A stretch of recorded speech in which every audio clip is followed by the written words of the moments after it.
কাজের সাইড না দেখে মেশিন আনলে কি হয় তোমরা দেখে না। এই যে সিঁড়ি, ঠিক আছে, এই যে সিঁড়ির সাইজ আর এই যে কাজ, এই মেশিন এখান এই সিঁড়ির দিকে তোলা যায়, এই হচ্ছে কাজ।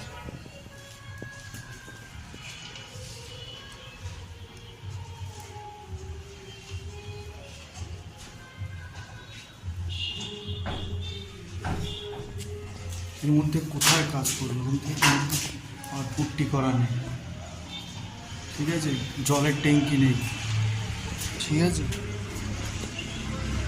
এই যে কাজ, ঠিক আছে।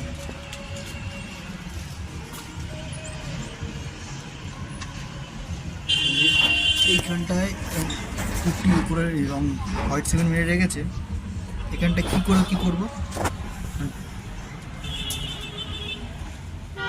এর মধ্যে কি কাজ করবো না কি করবো, এর মধ্যে পালিশ করবো না চষবো ধান চাষ করবো এর মধ্যে। ঠিকাদার কিরকম ফাঁসিয়েছে দেখো।